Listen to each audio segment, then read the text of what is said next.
porque lo bueno une.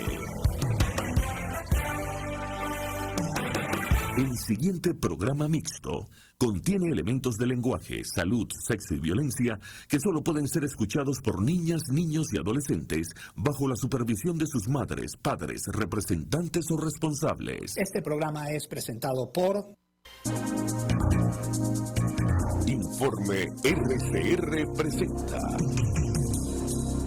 Titulares de la Mañana con Pedro García Otero.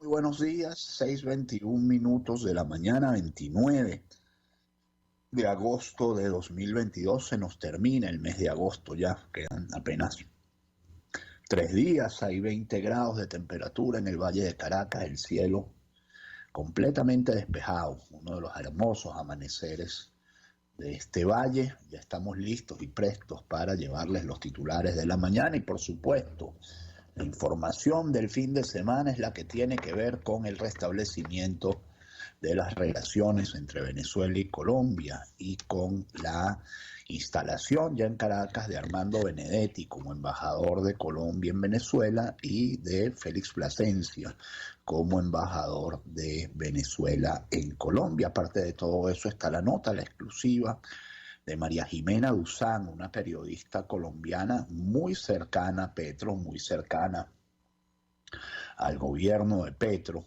en El País de Madrid, en la que se señala que el gobierno colombiano le ha propuesto al gobierno venezolano, al régimen de Nicolás Maduro, comprar 51% de monómeros colombo-venezolanos. El gobierno del presidente Gustavo Petro ha destapado sus cartas, quiere utilizar el clima de reconciliación con Venezuela para proponerle a Nicolás Maduro la compra de 51% de monómeros, una empresa venezolana que opera en Colombia y que suministra el 37% de los fertilizantes que se utilizan en el campo colombiano. La propuesta la tiene Maduro ya en su mesa, pero todavía su gobierno no se ha pronunciado. La idea de adquirir el 51% de monómeros la venía trabajando Petro desde la campaña y sus implicaciones pueden incidir en el futuro de las relaciones con Venezuela. El presidente colombiano considera que esta empresa es clave para garantizar la seguridad alimentaria del país, sobre todo en estos momentos en que la guerra de Ucrania y el COVID han disparado los precios de los fertilizantes en el mundo, y estima que es vital para impulsar el desarrollo del agro en Colombia, una promesa que hizo en su campaña. Sin embargo, no lo tiene fácil, dice María Jimena Duzán. Así soplen vientos de reconciliación entre Bogotá y Caracas, todavía hay muchos entuertos sin desenredar que pesan a la hora de volver a la normalidad y casi todos tienen que ver con monómeros. Lo que ha sucedido con esta empresa en los últimos 10 años es de una truculencia digna de las telenovelas, un género binacional que nos inventamos entre Colombia y Venezuela, y aquí ya la señora Duzán empieza a echar cuentos, empieza a meter coba porque la telenovela era venezolana, los colombianos vieron que era una buena oportunidad de hacer dinero y se copiaron de los venezolanos. Aquí estamos ya como con el cuento de la arepa, ¿no? Pero la verdad de las cosas es que las telenovelas, nosotros éramos reyes de las telenovelas, los colombianos lo vieron, montaron una industria y nosotros, bueno, matamos la gallina de los huevos de oro, como hizo todo con el chavismo, ¿no? Como todo lo que hizo el chavismo, que se volvió muy popular porque recreaba una visión cursi de nuestra realidad, apelaba a las pasiones y justificaba el engaño. Monómeros fue engendrada en 1967, bueno, aquí ya viene la historia, una parte que dice el chavismo tampoco la trató bien, porque la convirtió en su caja menor y Trump decidió meterla en la lista Clinton y le impuso una serie de restricciones que la empezaron a afectar financieramente. Con el triunfo de Duque, la saga de monómeros se volvió más truculenta en 2019 cuando el presidente Iván Duque decidió romper relaciones con Maduro y reconoció a Juan Guaidó como líder de Venezuela. Monómeros pasó a manos de ese gobierno imaginario que se inventó la oposición venezolana. Como yo les digo, María Jimena Duzán, periodista más activista que periodista, muy cercana al gobierno de Petro, muy de izquierda, tenía un videoblog, pues tenía un podcast en YouTube que era tremendamente popular y que contribuyó en buena medida al triunfo de Gustavo Petro en Colombia. Se pregunta Alberto News, que viene ahora para la petroquímica Monómeros, determinar si será en definitiva la Junta Directiva Legítima de Monómeros Colombo Venezolano.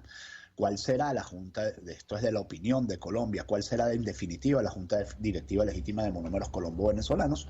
Si la de Nicolás Maduro o la de Juan Guaidó, será la ardua tarea que enfrentarán en las últimas los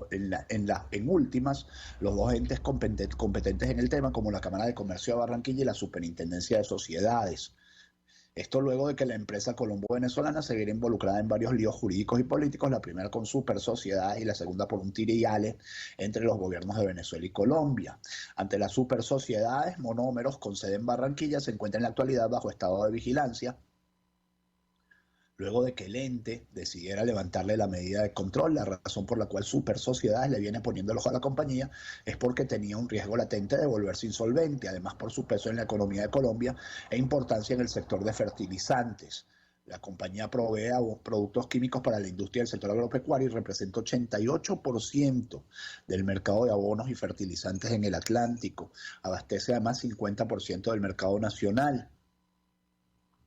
En su peso económico, la empresa agroindustrial y petroquímica que desarrolla fertilizantes y alimentos para animales reportó en 2021 ingresos operativos por 1,1 billones, un incremento de 25% frente a 2020. Hay que recordar que Nicolás Maduro hace cosa de 2 meses, menos de 2 meses, cuando todavía estamos en el interregno entre Duque y Petro, pidió traerse toda la producción, dijo hay que rescatar Monómeros y traerse toda la producción para acá, para Venezuela, para que ayude al agro venezolano. Imagínense ustedes el peso que sería eso para Colombia, un país que sí tiene vocación agrícola. Lamentablemente, nuevamente nosotros matamos a puñaladas nuestra vocación agrícola, cosas del socialismo, ¿no? Y bueno, imagínense lo que sería para un país que, por ejemplo, exporta 5.000 millones de dólares solo en flores, solo en rosas para Estados Unidos, que de pronto le quiten la mitad de los fertilizantes. ¿Significaría eso que bajaría la producción de rosas a la mitad? Bueno, quizás sí, quizás no, no se sabe, pero bueno, desde luego afectada sí estaría. Y por cierto, ahora que yo pienso en todo eso de Monómeros y la petroquímica venezolana produce algo. Uno ve Sidor y dice no produce nada. Uno ve PDVSA y dice, bueno, produce la quinta parte de lo que producía o la cuarta parte de lo que producía. ¿Y qué está produciendo Pequiven? ¿Se sabe algo de la producción de Pequiven? Creo que no se sabe nada. El embajador colombiano, como les decía, llegó a Caracas para restablecer relaciones con Maduro. El embajador de Colombia, Armando Benedetti, llegó este domingo para iniciar oficialmente sus labores con el objetivo de restablecer las relaciones diplomáticas con el régimen de Nicolás Maduro. Nos dirigimos a esta hora a Venezuela con la misión de trabajar por reconstruir los lazos con nuestro vecino y para reparar los daños generados en los corazones de nuestros pueblos a raíz de una ruptura de relaciones que jamás debió ocurrir, expresó a través de su cuenta en Twitter antes de salir desde Bogotá. El diplomático fue recibido por el viceministro para América Latina, Rander Peña. En un video, Benedetti consideró que las relaciones entre Venezuela y Colombia nunca han debido romperse, somos hermanos. Una línea imaginaria no nos puede separar, ni muchísimo menos una política única de Estado, como sucedió con el presidente Duque. Vamos a restablecer las relaciones con Venezuela, vamos a ir allá a restablecer el comercio que se dice que más de 8 millones de colombianos viven de ello. Vamos a buscar una zona económica, exenciones de impuestos y una legislación que permita que el gobierno colombiano pueda invertir en obras que impacten en el desarrollo de la región, expresó el diplomático. Y la patilla, con la misma foto, lo dice así: Venezuela y Colombia retomarán relaciones diplomáticas tras llegada de Benedetti a Caracas. Y básicamente aquí hay un video del embajador tomando un vuelo hacia Venezuela, un vuelo privado. Tras la llegada del embajador a la capital venezolana, por cierto, todavía no hay conexión directa entre Venezuela y Colombia, ¿no? Estaría bueno que fuera una de las primeras cosas que se retomaran, los vuelos Bogotá-Caracas. Tras la llegada del embajador a la capital venezolana, se conoció cuáles son los temas que están en agenda para discusión y solución, de ser posible. Entre ellos, Benedetti destacó reuniones con Nicolás Maduro, verificar la situación migratoria y social de los colombianos residentes en el país. Y con respecto a los grupos irregulares que hacen vida en la frontera, Benedetti señaló que espera tener información por parte del chavismo sobre la situación. Asimismo, se conoció que hoy Armando Benedetti estará en el Palacio de Miraflores para recibir sus credenciales por parte del líder del chavismo, Nicolás Maduro, significando esto posteriormente el restablecimiento de las relaciones diplomáticas entre Venezuela y Colombia. Y seguramente Maduro le dará todo el bombo y todo el ruido que pueda, incluso cadena nacional, a esa recepción. Probablemente, digo yo, ¿no? En tanto, 10 muertos por 3 masacres en Colombia en 72 horas suman 222 víctimas en el año. Autoridades y organizaciones reportaron 3 masacres cometidas en diferentes zonas de Colombia desde el pasado viernes y que han dejado 10 personas asesinadas, entre ellas 3 comuneros de un resguardo indígena del departamento de Nariño. La primera masacre se cometió el pasado viernes en una vía que conduce del resguardo indígena de Chiles a Mayasquer, en Nariño, cuando fueron asesinados 3 comuneros de los resguardos de Panán y Chiles. La Asociación Indígena de Colombia aseguró que este crimen se suma a los asesinatos sistemáticos y vulneraciones de los derechos humanos perpetrados en contra de nuestros pueblos y comunidades indígenas en el país. La segunda masacre ocurrió el sábado en el barrio de Pueblo Nuevo, en Cúcuta, la capital del departamento de Norte Santander y principal paso fronterizo hacia Venezuela, según el Instituto de Estudios para el Desarrollo y la Paz. Indepaz, hombres armados ingresaron en este barrio y atacaron a las personas en las afueras de un taller de carros. La policía informó que los atacantes bajaron en un taxi y comenzaron a disparar, matando en el lugar a una persona. Las otras 3 fallecieron en el hospital, donde no pudieron salvar sus vidas. La tercera masacre ocurrió este domingo, cuando 3 personas fueron asesinadas en la madrugada en el barrio Montes, en la ciudad caribeña de Barranquilla, donde se encontraban en un establecimiento nocturno. Bueno, noticias de sucesos colombianas. Masacres, creo que es un término excesivo. En todo caso, esta que viene sí es una información para preocuparse. A 2 colegas los mataron, asesinaron a tiros a 2 periodistas en Colombia cuando volvían de una cobertura.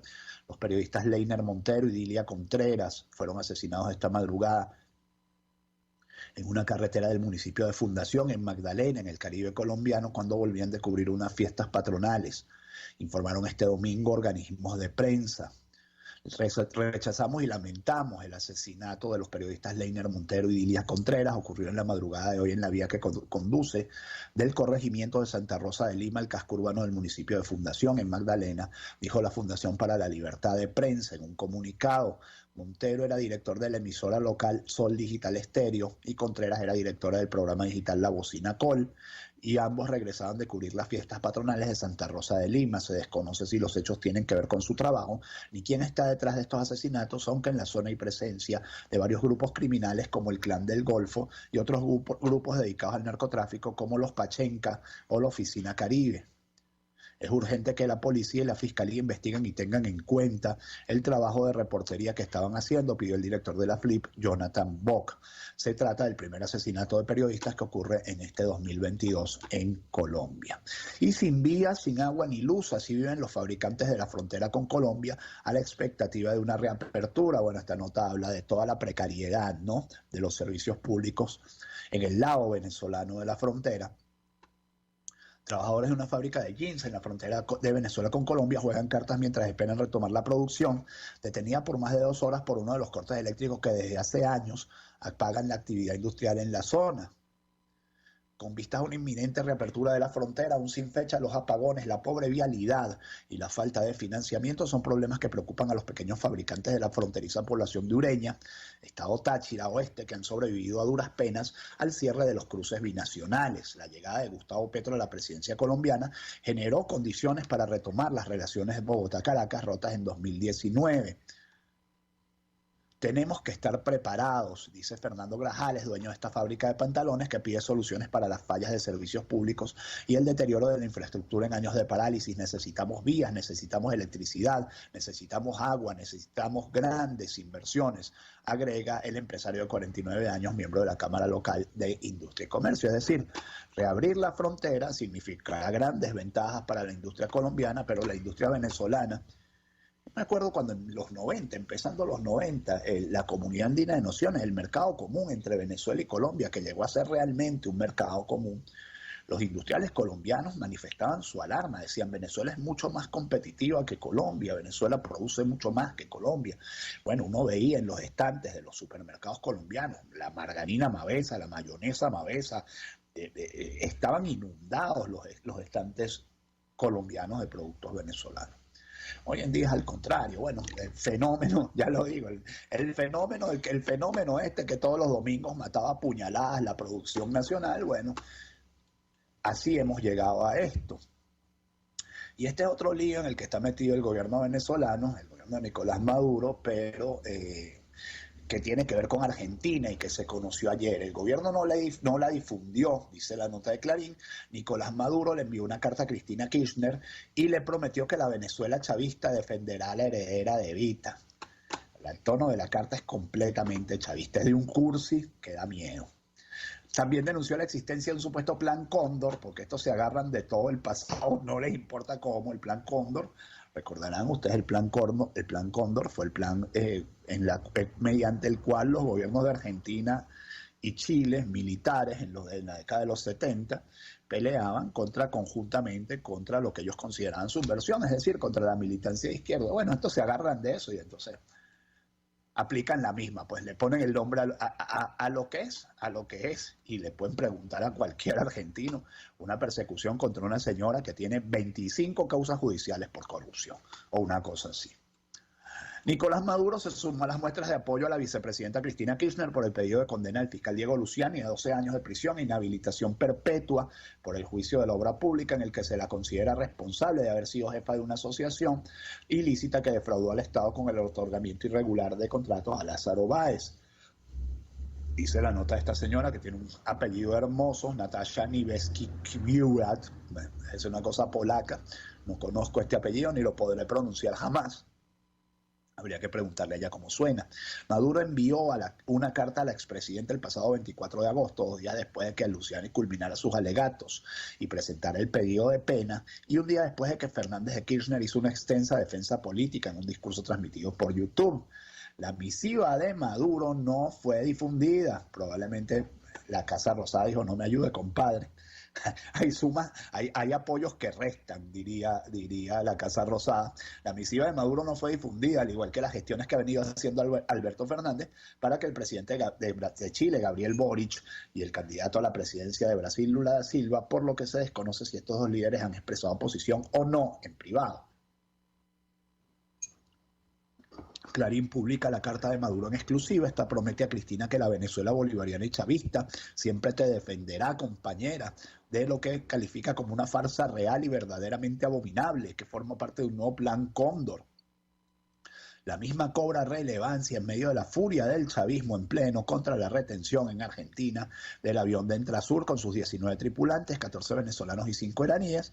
Desde el pasado 8 de junio, con todo la furia del régimen siempre estuvo dirigida hacia Alberto F., hacia el juez del caso, Federico Villena, y la fiscal Cecilia Incardona.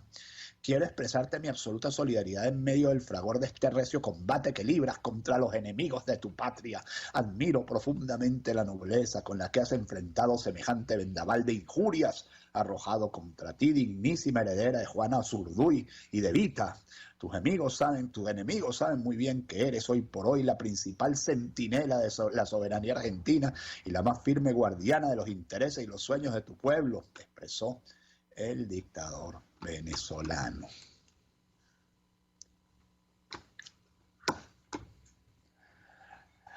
La historia dirá la última palabra, ¿no? Por lo pronto, lo que parece Cristina Fernández es bastante evidente.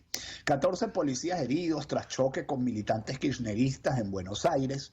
Una protesta convocada este sábado frente al domicilio de la vicepresidenta de Argentina, Cristina Fernández de Kirchner, quien, por cierto, no estaba allí, se había ido de la casa, luego de que el gobierno de la ciudad de Buenos Aires instalara un conjunto de vallas en torno a su vivienda, derivó en disturbios entre los agentes policiales y un grupo de manifestantes afines a la también expresidenta del país. Los incidentes comenzaron minutos antes de las 18 horas local, cuando un pequeño grupo de simpatizantes kirchneristas tiraron las vallas y avanzaron hacia el edificio donde vive la vicepresidenta, ubicado en el barrio capitalino de Recoleta. Para quienes conocen Buenos Aires, bueno, Recoleta es lo más bonito de Buenos Aires, que es una ciudad muy bonita, y Recoleta es probablemente lo más bonito, una de las cosas más bonitas de esa ciudad. Los agentes antidisturbios respondieron posteriormente contra los manifestantes, utilizando un camión hidrante para dispersar a la multitud. Durante unas horas tuvimos la manifestación de un grupo de personas que se manifestaron pacíficamente hasta que llegaron los violentos de siempre y empezaron a empujar o voltear vallas, a atacar a los policías, aseguró el jefe del gabinete porteño, Felipe Miguel, en declaraciones a los medios de comunicación. Mientras nos entretenemos con todo esto, con Colombia, Argentina, etcétera, en Venezuela, en nuestras noticias, en lo que nos importa, la ONU confirmó que la cifra de migración de los venezolanos ya aumentó a 6,8 millones. La Organización de Naciones Unidas indicó que la cifra de venezolanos en el exterior se ha incrementado a 6,81 millones de personas. En tan solo meses, la cifra pasó de 6,15 millones de migrantes a 6,81 millones, anunció la Plataforma de Coordinación Interagencial de las Naciones Unidas. Asimismo, Venezuela se posiciona entre los 3 países con mayores refugiados en el mundo, como Ucrania y Siria, con la distinción de que esta no ha evidenciado una guerra, según describe ABC Internacional. Yo diría que hay opiniones, ¿no?, que sí ha habido una guerra contra la ciudadanía por parte de un régimen. Obviamente no es una guerra como la de Siria, no es una guerra como la de Ucrania, pero hay modos diferentes, ¿no?, de hacer guerras también. Y si no hay una guerra para justificar esto, para explicar esto, pues entonces es muchísimo más grave.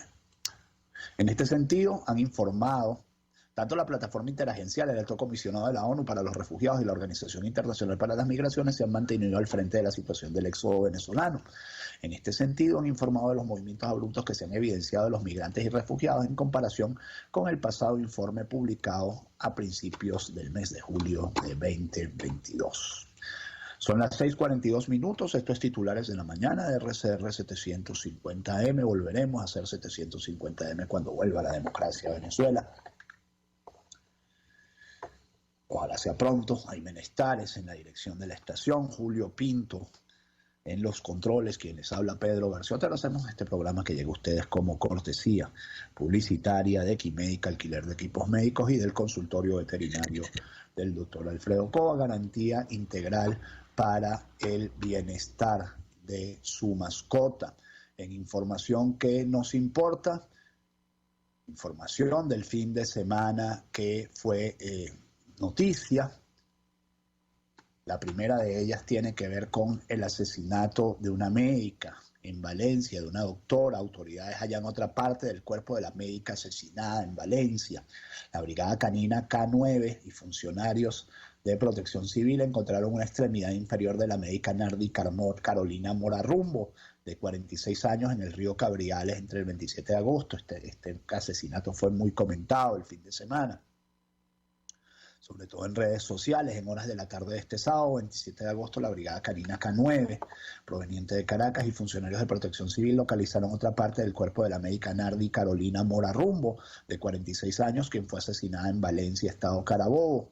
Los restos del cadáver, presuntamente una extremidad inferior, fueron encontrados en las aguas del río Cabriales, en el marco de las acciones que se adelantan para esclarecer este homicidio, cuyas averiguaciones están a cargo del Cuerpo de Investigaciones Científicas, Penales y Criminalísticas. La profesional de la salud desapareció el 24 de agosto. Ese día salió a trabajar y no regresó a casa. Funcionarios del CICPC iniciaron su búsqueda y hallaron parte de su cadáver la noche del viernes 26 de agosto en la unidad educativa Dr. Rafael Guerra Méndez, ubicada en la capital carabobeña. En esta institución educativa funciona un ambulatorio donde la médica prestaba sus servicios. La cámara de seguridad de un local cercano captó el momento cuando la doctora entró al plantel y no salió. Esa evidencia fue clave para que los sabuesos encaminaran las indagatorias.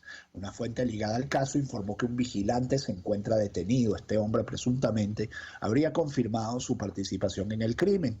Hasta el momento las autoridades no han precisado el móvil de este homicidio. Mientras tanto, familiares y amigos de la profesional claman por que se haga justicia y se castigue al asesino. Otro caso que fue muy comentado fue el asesinato de un joven de Puerto Ayacucho que venía a Caracas para estudiar en la Universidad Nacional Experimental de la Seguridad y lo encontraron muerto en el Guaire. Un joven vino desde la región sureña de Puerto Ayacucho con la intención de ser policía, pero terminó muerto en el río Guaire de Caracas. Terrible, terrible. Esta historia es terrible. Bueno, la foto es horrible. Este sábado fue hallado el cadáver en el río Guaire a la altura de Ciudad Banesco, Bellomonte. La víctima fue identificada como Luis Octavio Román Blanco, de apenas 18 años de edad. El cadáver del hombre se encontró desnudo y presentó golpes tanto en la cabeza como en varias partes del cuerpo. Luis Octavio se había venido el pasado sábado a Caracas desde Puerto Ayacucho para presentar una prueba psicológica con el propósito de ingresar en la UNES. El joven se vino con su madre y se estaban quedando en la zona de Capuchinos de la avenida San Martín, parroquia San Juan, municipio Libertador, Caracas. Este martes Luis Octavio salió solo desde tempranas horas para ir a presentar la prueba en la UNES, situada en Catia. Los familiares le dijeron que no fuera solo, pero él insistió. La última comunicación que tuvieron con él fue el mismo martes a las 8 de la noche, cuando lo estaban llamando preocupados porque no había regresado. Y él contestó que no sabía dónde estaba y solo vio un letrero que decía Autopista Vallecoche. Su familia se acercó hasta la autopista, pero no lo encontraron. Fueron hasta la sede de la UNES en Catia y allí les dijeron que nunca llegó para presentar la prueba. Su familia siguió buscándolo hasta que este sábado 27 de agosto les avisaron que habían hallado un cadáver con las características del joven en el río Guaire, a la altura de Ciudad Banesco, en Bellomonte. Una tía del joven logró identificarlo en el sitio. Al lugar acudieron paramédicos viales, quienes fueron los que recuperaron el cadáver del río Guaire. También se apersonaron bomberos del Distrito Capital, funcionarios del SEBIN y el CICPC, de acuerdo a información aportada por la periodista Lisaura Fuentes. Funcionarios de la División de Reconstrucción de Hechos del CICPC efectuaron la inspección técnica en el sitio del hallazgo y el levantamiento del cadáver, que fue trasladado a la morgue de Bellomonte para realizarle la autopsia. 6:46 minutos. Familiares de Juan Pablo Pernalete claman justicia para el joven caído en las protestas en 2017. Inauguraron un mural en la propia casa de Juan Pablo. Familiares, varias ONGs y activistas de derechos humanos de Venezuela inauguraron el sábado en Caracas un mural en honor al joven Juan Pablo Pernalete, asesinado hace 5 años durante las protestas de 2017, e insistieron en pedir justicia e investigación para la cadena de mando que actuó en el hecho. La directora adjunta del Centro de Derechos Humanos de la Universidad Metropolitana, Victoria Capriles, contó a EFE que los familiares y amigos de Pernalete, además de miembros de varias ONG, se reunieron en casa de los padres del joven para develar un mural en su honor y así construir memoria histórica en torno a este asesinato. Aseguró que con este y todas las actividades culturales o artísticas de este tipo, los padres y todos los defensores de derechos humanos insisten en su clamor por justicia, verdad, reparación y garantías de no repetición. Y cuando le preguntaron a la madre de Juan Pablo, Elvira, que por qué lo hacían en la casa y no en un lugar público, no en la calle, bueno, para que no se los dañen, pues para que no les dañen el mural, lo hacen en su casa. Y Elvira, que es una mujer realmente muy generosa, y José, los papás de Juan Pablo, que son gente muy generosa, muy buena, que ha tenido que pasar por mucho, la verdad, y que lo han afrontado con una nobleza y con una dignidad impresionantes.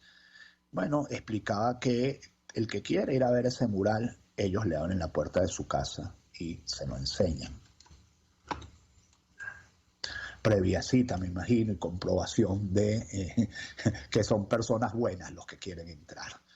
Pero la casa de Juan Pablo es una casa de puertas abiertas, ciertamente.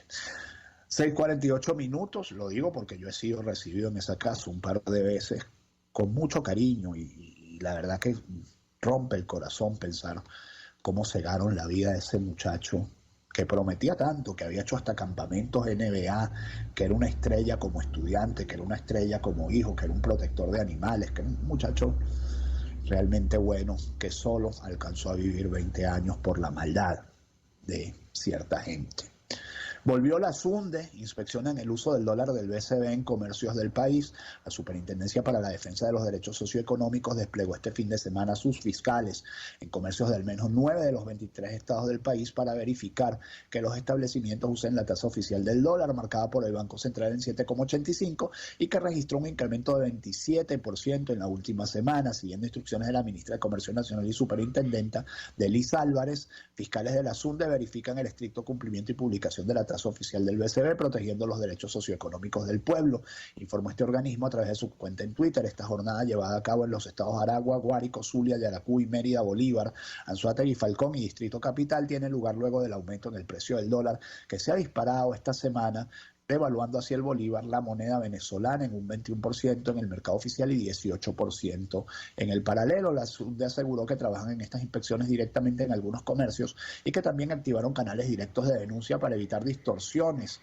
en los precios. Sigo leyendo, especialistas estiman que el aumento del dólar provocará nuevo salto inflacionario. No hay que ser un especialista para prever esto. Creo que los venezolanos, después de 40 años de crisis económica, sabemos perfectamente que cada vez que sube el dólar, sube todo. La combinación del pago del bono vacacional a docentes más una tardía intervención cambiaria en medio de una estrategia económica cuestionada por muchos especialistas en el área, generó lo que el economista Leonardo Vera denominó la tormenta perfecta que impactó el mercado cambiario en Venezuela. Tras una nueva inyección de divisas, el dólar tiende a estabilizarse, aunque el efecto en los precios se registró de inmediato, y la incertidumbre y el nerviosismo en la población persisten. Y nuevamente, esta semana los proveedores, me contaba un comerciante, amigo, me decía, es que yo puedo vender a tasa BCB, pero yo tengo que cubrirme aumentando los precios porque mi proveedor me está poniendo tasa de dólar libre, entonces yo tengo que vender a tasa BCB, pero ¿quién controla al mayorista? Bueno, entonces yo cargo en los precios.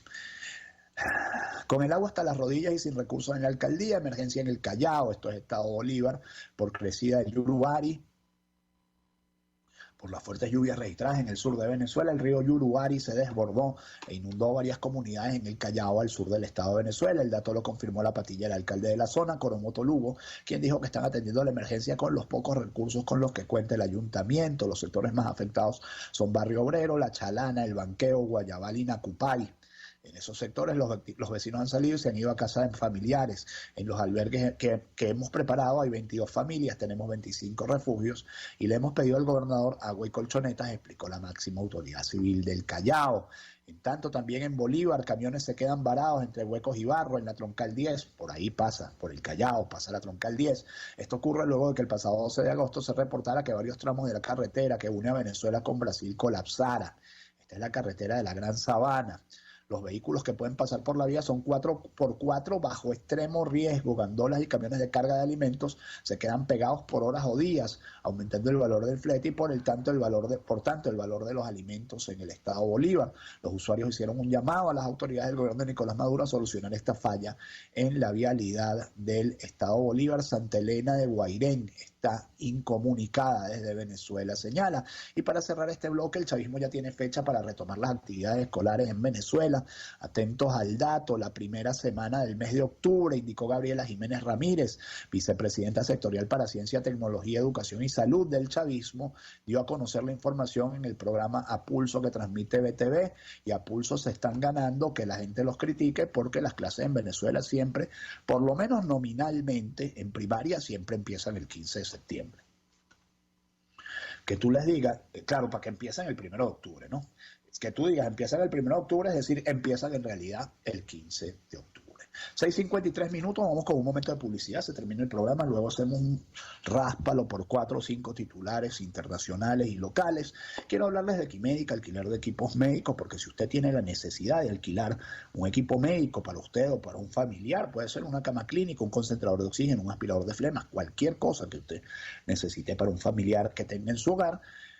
En Caracas, Equimédica, alquiler de equipos médicos, se lo alquila con entrega inmediata y muy pocos requisitos, pero si usted lo quiere comprar, pues por supuesto también se lo vendemos, y allí la entrega no solo es en Caracas, sino por supuesto a nivel nacional. Entre @Equimédica, piso bajo alquiler, Equimédica, piso bajo, _ el guión bajo. Equimédica _alquiler o 0412-806-2591. Equimédica piso bajo alquiler, por supuesto, es en Instagram, o 0412-806-2591 para que conozca toda nuestra oferta de productos y servicios, porque es Equimédica. Tenemos todo lo que se necesita para la atención del paciente hospitalizado en el hogar.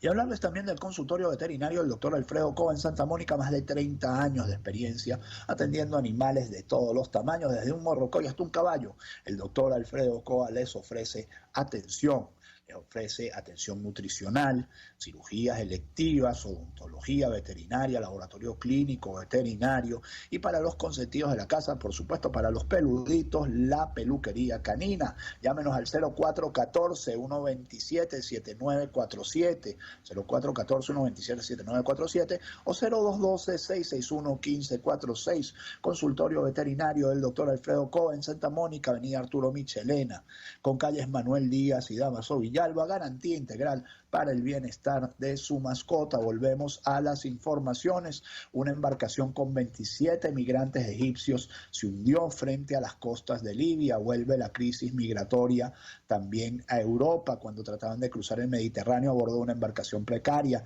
Los servicios de salvamento marítimo de Tolmeita rescataron durante las últimas horas a 6 personas y confirmaron la muerte de 2, mientras que 19 migrantes siguen desaparecidos. En Chile, partidarios y detractores de una nueva constitución se enfrentaron en medio de una jornada de movilizaciones. A una semana del plebiscito, el momento de tensión se vivió en el centro de Santiago, donde coincidieron manifestantes de ambos bandos. Miles de chilenos salieron a las calles en diferentes ciudades del país para cerrar las campañas del apruebo y el rechazo. Rusia adquiere cientos de drones iraníes y refuerza su alianza militar con el régimen persa. Las compras complican las negociaciones por el acuerdo nuclear, ya que expertos advierten que si se levantan las sanciones a Teherán, el Kremlin podría fortalecer su ejército para continuar la invasión a Ucrania. En Yarayara, Estado Bolívar, Avenida Atlántico, Puerto Ordaz, 12 heridos tras explosión de un apartamento por una fuga de gas, y miren cómo quedó ese edificio. Hay 12 personas lesionadas. Afortunadamente hasta el momento no ha fallecido nadie. Las lesiones más severas las tiene una joven de 20 años que se llama Yulibet Aray, Oscari Puente y Alexandra García, todos muy jóvenes, son los que tienen los peores daños. Y para cerrar, detuvieron en Guárico un hombre por almacenar 2.000 litros de gasolina en un depósito. Vaya peligro. La policía del estado Guárico incautó 2.400 litros de gasolina en un almacén que funcionaba como centro clandestino de venta del combustible.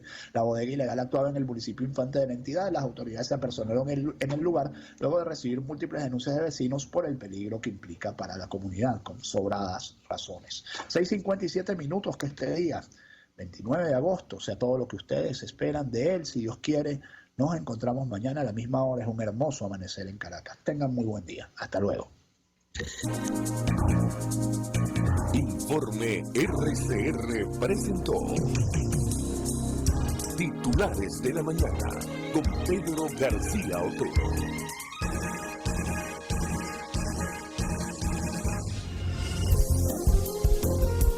RCR 750 AM, porque lo bueno une. El siguiente espacio educativo está dirigido a niños, niñas y adolescentes. RCR presenta Una Tierra Azul, esa pequeña roca suspendida en el espacio en la cual vivimos. Una producción nacional independiente de Jimmy Stone